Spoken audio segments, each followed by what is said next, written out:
The biggest crime in American history. The case began on the morning of April 21, 2016. There were 8 victims from one family who were killed inside 4 houses in Ohio, USA.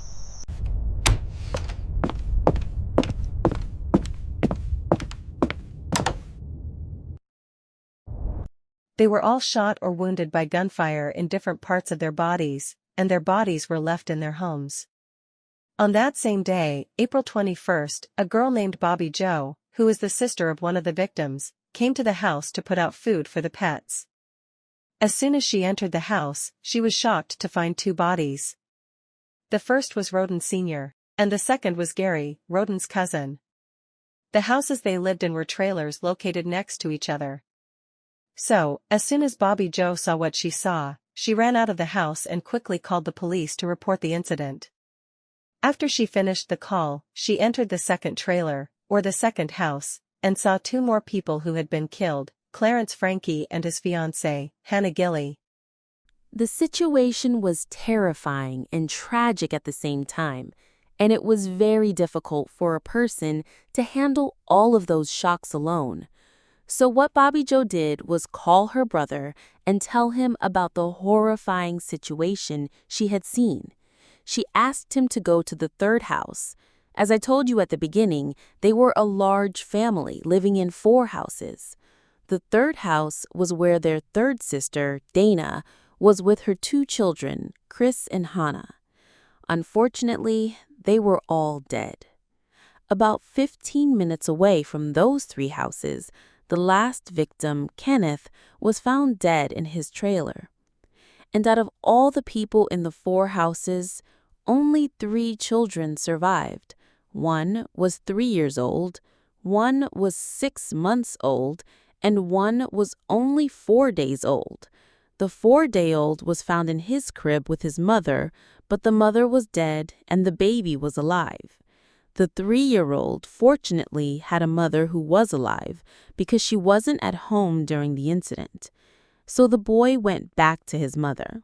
The 2 younger children were placed in a specialized care facility, something like an orphanage. The victims were Christopher Rhoden Jr., age 16, Clarence Rhoden, age 20, Gary Rhoden, age 38, Hannah Rhoden, aged 19, Hannah Gilley, aged 20, Kenneth Rhoden, aged 44, Christopher Rhoden Sr., aged 40, and finally, Dana Rhoden, aged 37. During the investigation, police noticed that some of the victims had bruises on their bodies, which meant they were subjected to violence before they died. It is said that the total number of bullets fired in the incident was 32. While the police were trying to collect evidence from the crime scene to try and get to the culprit, they didn't find anything. They said that what happened was a very large operation, and it was impossible for one person to have carried it out. There had to be at least 2 people, and these people were very good at hiding the evidence after they finished. Unfortunately, many long years passed without the police getting any evidence or even any suspects.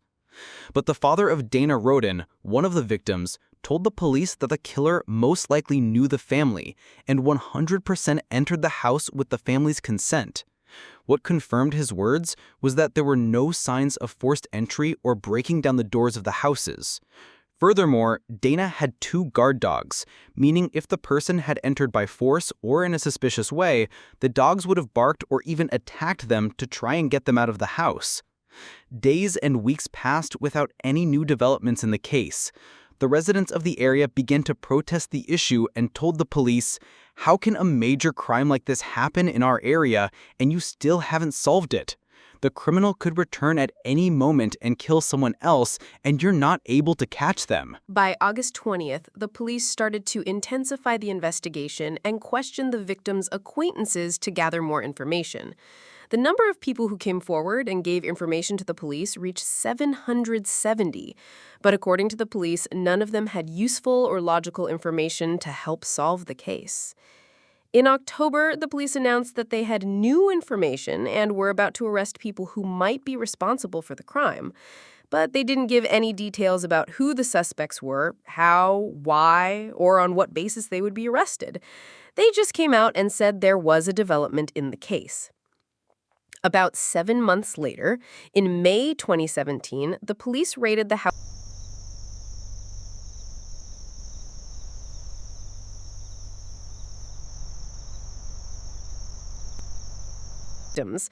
The situation evolved, and they began investigating Jake and his entire family, his mother, father, and brother.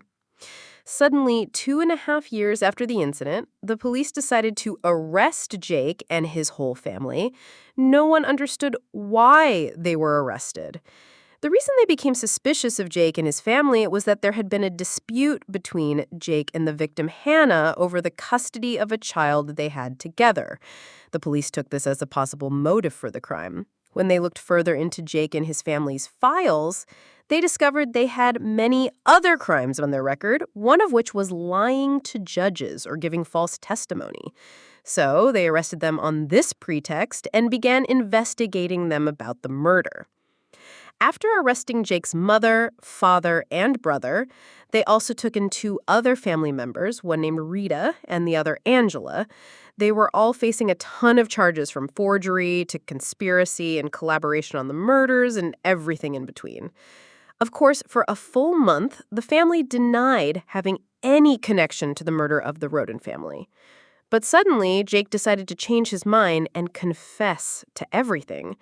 In his trial in 2021, Jake confessed to the 8 murders in addition to robberies, thefts, and assaults, a very long list of crimes. The reason he confessed was that he wanted to avoid the death penalty. If he continued to deny his involvement and was found guilty, he would be treated differently. You're probably asking, how were they sure he was the killer? The first reason was suspicion, because they knew there was a custody dispute between the 2 families. The second reason was that the family members confessed on each other.